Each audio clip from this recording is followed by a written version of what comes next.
Hello, bakers, and so many more. Something I saw really hurt me when I saw the spatting going on in the Gossip Bakery. Remember, the focus is against somebody named LBL428, who is a known abuser and animal hoarder. The focus is to bring attention to her not being able to get money by lies and scamming from vulnerable adults, and for her abuse of her mother, who is elderly, and for her psychological abuse towards her son. The focus of the GV is to expose it in whichever way makes people pay attention. That is done by good conversations, and there are some really talented writers in there. And there are people who just don't know and would like a better explanation of what's going on. And so then they come on and they can get a clarification. The focus of the GB is not to pick apart what one writer writes or to pit people against others. And that's one of the reasons why I had to take a break from it. What I saw last night by a person using something that they had shared in confidence about an experience with their own mother used against them, you got to stop that, because that kind of pitting each other against each other only pleases the enemy. It doesn't do any good. Many of us were abused by a narcissist at some point in our lives, and that's why we were initially attracted to the personality of LBL, because she is a queen narcissist. And so when you are raised like that, it does feel like it's somebody that you should know and feels comfortable. Sometimes it feels like home, you know? But then you see the dysfunction and you see the same patterns coming out of this person who seemed so fun and trustworthy.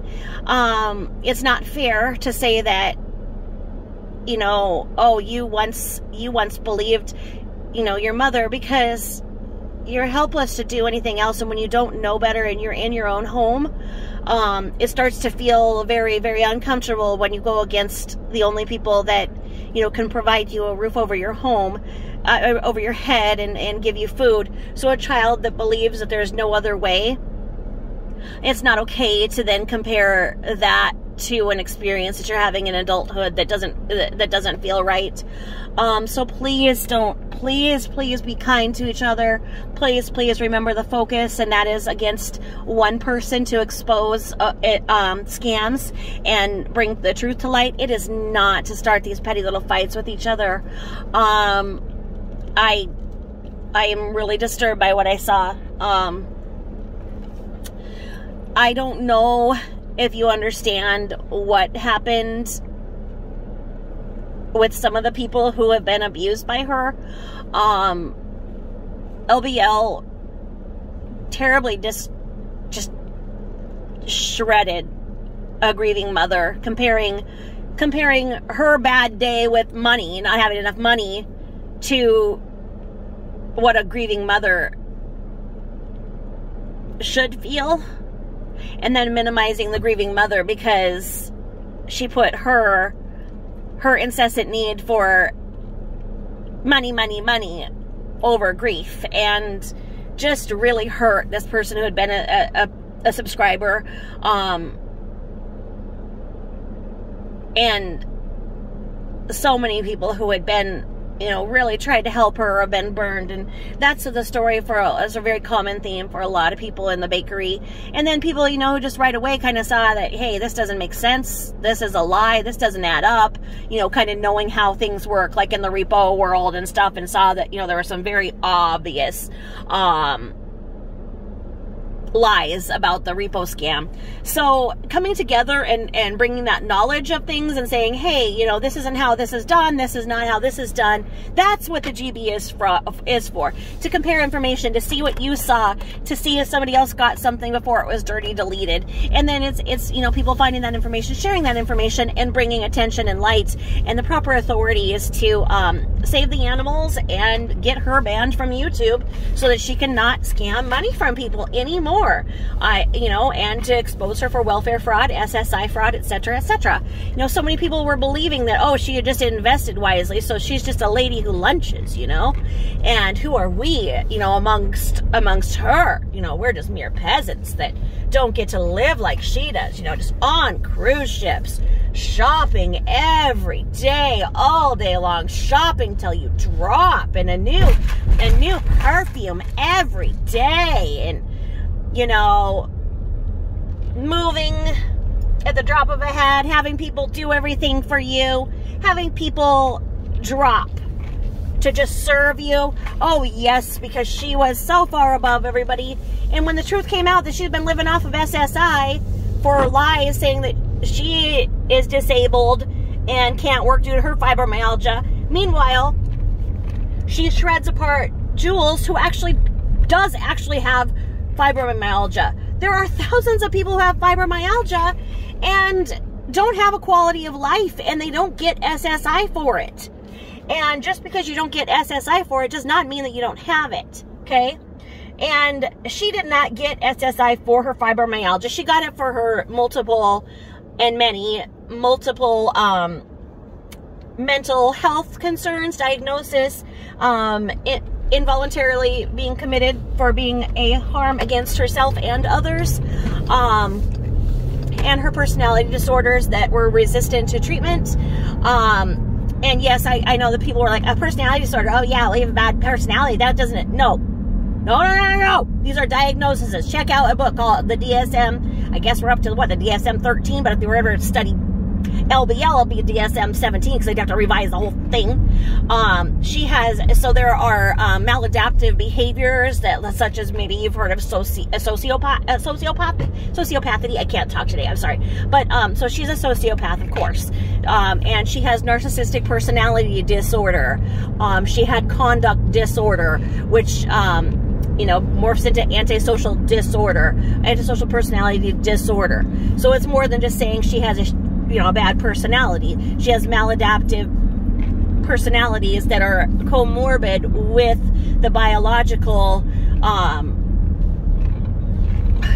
mental disorders that she has. She has bipolar, and she does have borderline personality disorder as well.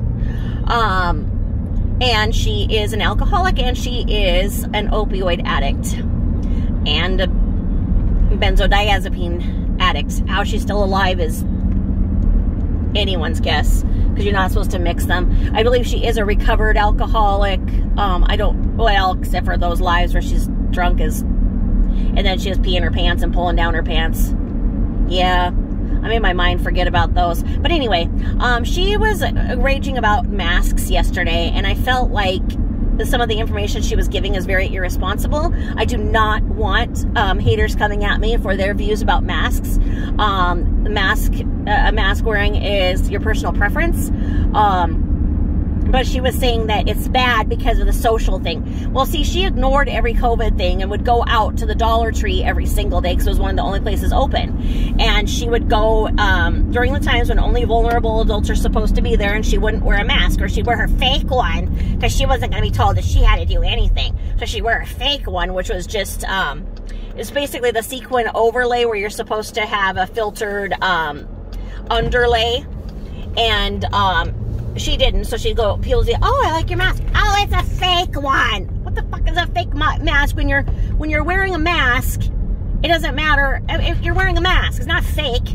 She was, it's a fake. I'm not going to wear one. Nobody's going to tell me to cover up this mug. It's just pure beauty. I mean, look at it. I use real grit sandpaper. Look at it. I've sanded off the calluses. Look at me all shiny. I've got this beautiful, beautiful look. Have you ever seen somebody so beautiful? I didn't know, and Carol only wore the 2 makeup things. And Carol would act like, oh, I just only wear these 2 things. And she's just so I have to make an announcement about it. I don't want to make an announcement over it, but just look at me. I'm so fresh-faced and just beautiful and dewy. I mean, who wants to have this beautiful mug covered? To do so would be a disservice to the free world, Anyway, we could only be so lucky that she'd wear a freaking mask, maybe a muzzle as well. But anyway, I digress. Sorry. So anyway, on the mask thing, she was saying that it's unhealthy because babies aren't seeing faces. Babies aren't supposed to be out for the last year and a half because of COVID. And the reason why the younger ones don't have to is because by the data, she doesn't believe in science, of course she said in there too, the little ones don't respond to COVID in the same way that the adults were. The adults that were prone to blood clots really had a rough time. That's why they pulled the J&J one. And that's where the COVID virus itself was really, people had no problems, have a blood clot, and it caused them to die. The problem was never the little kids, but they are super spreaders, so they can carry it and then bring it to grandma, and grandma's going to have complications, because the older you are, you have an underlying health condition, you're going to have complications. So it was also a matter of helping others not get it. It was never about, oh, you're going to get it and you're going to be fine. It was about the people who were going to get it, they were going to have complications, that were going to need to be on a ventilator. And there has never been enough ventilators. There's not enough ventilators in the world for the amount of people who could need them. So we were going to be in a situation like Italy was in our country, where you basically had to choose who was going to live and who was going to die based on who could be hooked up to that ventilator. Because if you have 300 people needing a ventilator, and you only have in your whole metro area where you can get people with an ambulance and air flight 100 for that state, you got 1 out of 3 you got to pick. How do you pick who gets to live and who gets to die? Do you pick the youngest? Well, what if that younger person has breast cancer? Should they? You know, what if this older person, you know, didn't have any health problems, but they're just simply older, and this person's 25 and they're totally healthy. They don't have, you know, any cancer or anything like that, but they have something that made them predestined to get more complications for it. How do you decide? That's a problem. But she never wants to go out to that outer thinking, or the thinking of other people and how to be safe around other people, because she's enormous and doesn't think about other people. Babies not seeing faces, again, that is very sad, but it was because the babies could carry it. There are so many people, you know, that have not met their grandparents and whatnot. We're seeing them through the windows, and families have had incredible sacrifices this year because they were trying to protect each other from getting sick and dying. And, you know, I just went to an estate sale, and it was really somber, and I didn't know. And yeah, the mom had the dad had Huntington's, and the mom had cancer, and they got COVID, so both of them died, and then 2 of the older kids died. So this family of 4 had died in that house when they got COVID, and they weren't trying to get COVID. No one tries to get it, but it just doesn't make sense. And then she says,